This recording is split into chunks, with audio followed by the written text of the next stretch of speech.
Welcome to your Daily 5 for Monday, December 25th, 2023.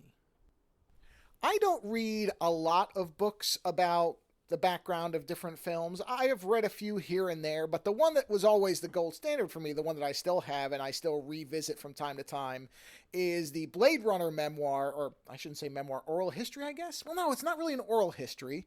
That book is more of kind of just a researched background book. But anyway, it's called Future Noir, and it's about the making of Blade Runner. It's been revised, I think, at least twice. That's one of the reasons I like to go back to it, because it does tend to get revised from time to time. But it's just an excellent book if you've never read it.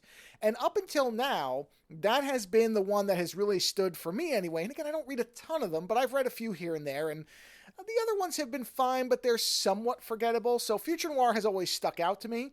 But now I have a second book that I think is equally as good, if you're into the subject matter, of course. And that is the newly released, a masterpiece, well, it's titled, I don't want to make it like I'm doing a run-on sentence, a newly released oral history titled A Masterpiece in Disarray, an Oral History of David Lynch's Dune. Now, if you've listened to the show for a while, you know that I am a huge fan of Lynch's version of Dune, which I have stopped at this point calling it adaptation, and instead, because I think this is actually very accurate, would call a reimagining of the first Dune book by Frank Herbert. I think if you read the book and then watch the movie, it is a very fair criticism to say that there are some big changes to it. But I love that movie. I think it has such a wonderful visual style and an artistry that so many movies just don't have.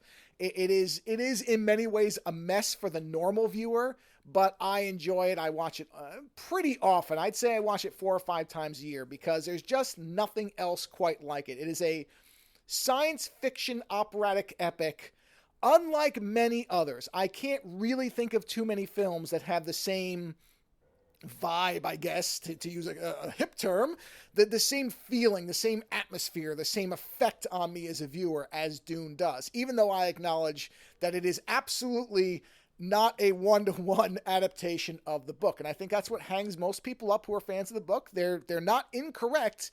There are some, in many cases, fundamental changes to what the book is, and that's where I think a lot of people just lose it. And it is very rushed at times because it was edited without Lynch's consent. And so he has long kind of disavowed the movie, especially the TV edit or the longer cut, the extended edition of it.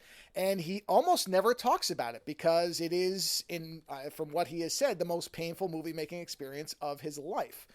This book is a fantastic overview of everything from the initial attempts to make the movie, the making of it with Lynch involved, and then some of the stuff that came after it, meaning the miniseries and the new movie. So it really covers everything. The author's name is Max Every. I think this person is a film, either like an interviewer or a film journalist of some kind. I didn't read much background on Max Every himself, but I mean, it is a stellar book.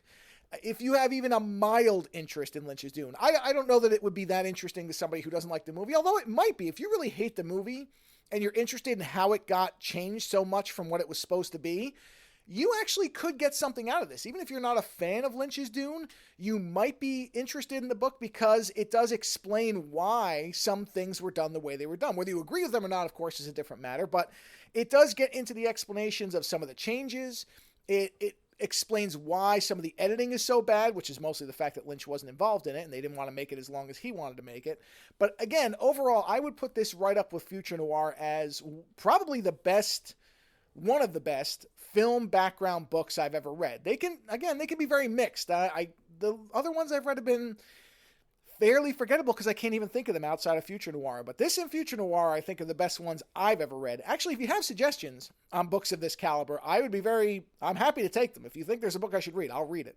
But again, these two really stand, to me, head and shoulders above most others. And I think again, I would be interested in somebody who actually hates Lynch's Dune to read this and see if their opinion, I wouldn't say it would make them into somebody who would watch the movie, but it might soften their hatred towards it once you understand the amount of compromises that were really forced upon this movie.